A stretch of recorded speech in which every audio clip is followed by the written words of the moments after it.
আত্মসম্মান বিকিয়ে দেব না।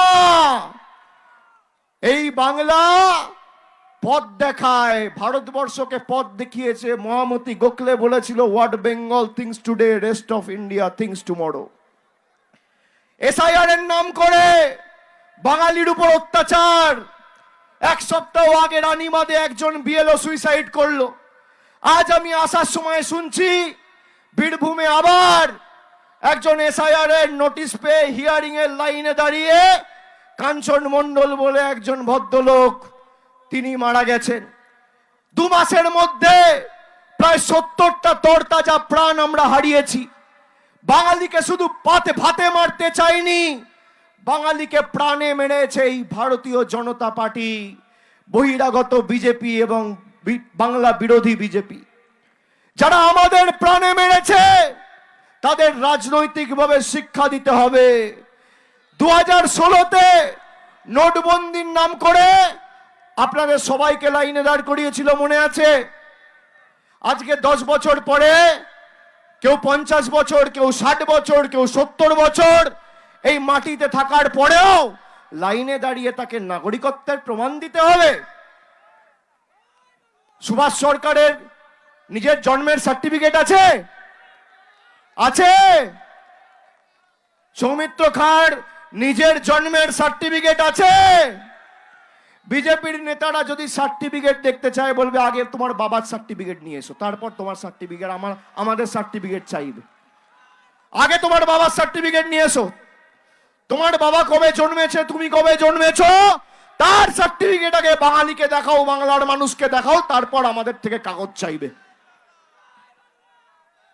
যখন ইচ্ছা হবে লাইনে দাঁড় করিয়ে দেবো। আগামী দিন আমার কথা যারা শুনছেন, আমি রিপোর্ট কার্ডের রাজনীতিতে বিশ্বাসী। বিজেপির যে কোনো নেতা, ছোট বড় মাঝারি সেজো মেজো, খালি রিপোর্ট কার্ডটা আনতে বলুন। নরেন্দ্র মোদী এই বাঁকুড়া বিষ্ণুপুরের জন্য কি করেছে, আর মমতা ব্যানার্জি এই বাঁকুড়া বিষ্ণুপুরের জন্য কি করেছে আপনি জানেন?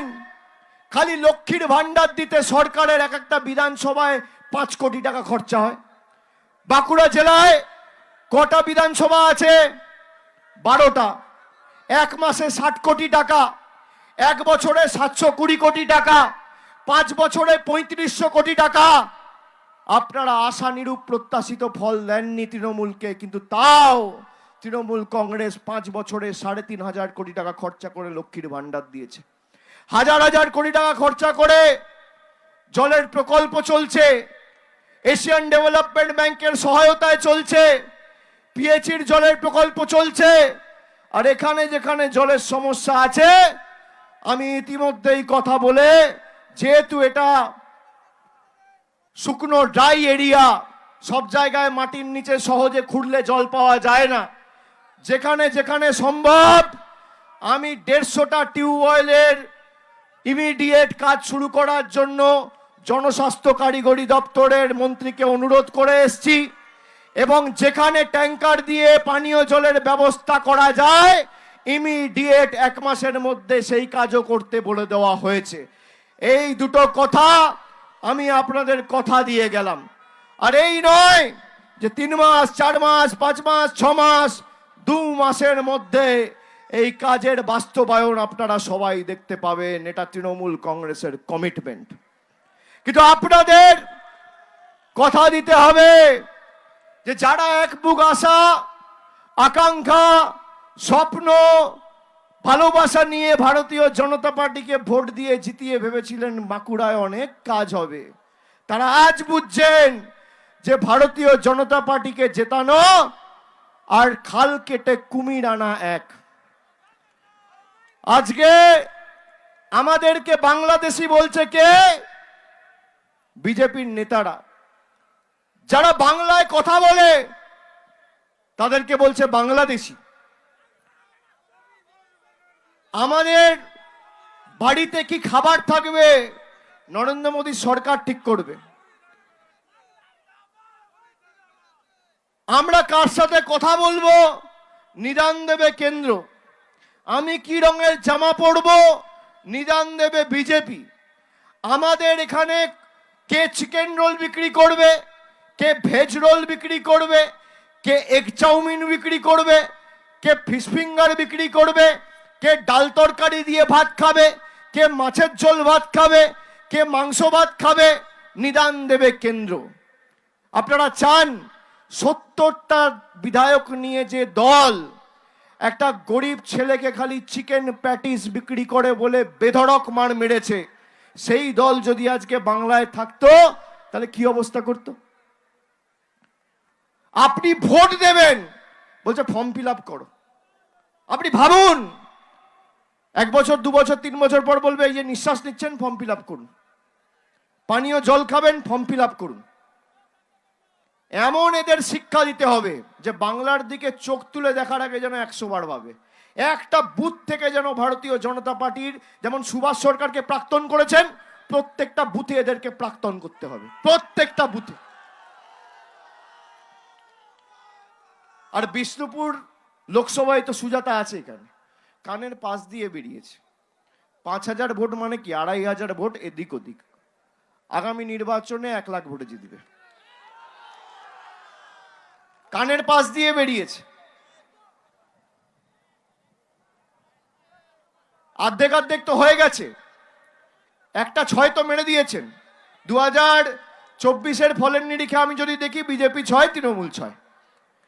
বিজেপির 6টা কেটে নিয়ে আবার একটা 6 এমন হাঁকাতে হবে যেন বাউন্ডারির বাইরে, এমন 6 মারতে হবে। বাঁকুড়ার ক্ষমতা কি দেখাতে হবে।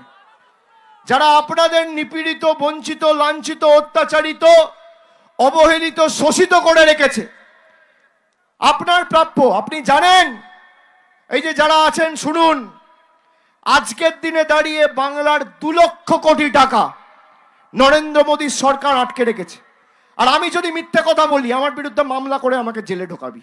কত ধানে কত চাল, কে সত্যি কথা বলছে কে মিথ্যে কথা বলছে প্রমাণ করতে হবে। 2 লক্ষ কোটি টাকা। বাংলায় 294টা বিধানসভা আছে, এক একটা বিধানসভার 680 কোটি টাকা এই নরেন্দ্র মোদীর বিজেপি সরকার আটকে রেখেছে।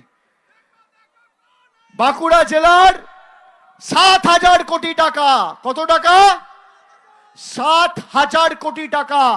1 কোটি, 2 কোটি, 10 কোটি, 50 কোটি, 100 কোটি নয়, 7,000 কোটি টাকা এই বিজেপি আটকে রেখেছে। এই টাকা যদি ছাড়ে, রাতারাতি বাঁকুড়ার জন্য 7,000 কোটি টাকা রাজ্য সরকার দিতে পারবে। আপনি ভাবতে পারছেন? তারপরেও আমরা নিজের টাকা, নিজেদের সরকারের কোষাগার থেকে বাড়ির টাকা, রাস্তার টাকা, লক্ষ্মীর ভান্ডারের টাকা, জলের টাকা, আপনারা বলুন তো, এরা চায় বাংলার মানুষ পায়ে পড়ুক? আপনারা চান বাংলার মানুষ এদের পায়ে ধরুক? চান?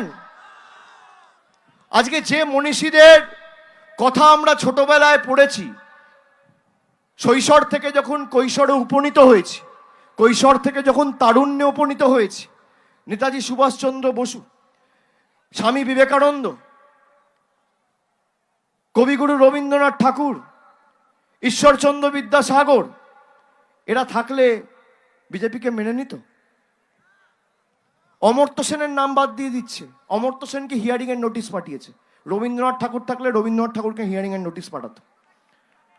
স্বামী বিবেকানন্দ থাকলে তাকে হিয়ারিং এর নোটিশ পাঠাতো। এই হচ্ছে বিজেপি। বলছে ঘুষপেটিয়া ঢুকে গেছে। ঘুষপেটিয়ার নাম কি? দেব। ঘুষপেটিয়ার নাম কি? অমর্ত্য সেন। বিজেপি যদি ক্ষমতা থাকে তাহলে যে 58 লক্ষ নাম বাদ গেছে, প্রমাণ করুক কজন বাংলাদেশি আর কজন রোহিঙ্গা। আমরা তো বারবার দাবি করেছি, করতে পারছেন না কেন? এরা হিন্দু ধর্মের কিচ্ছু বোঝে না।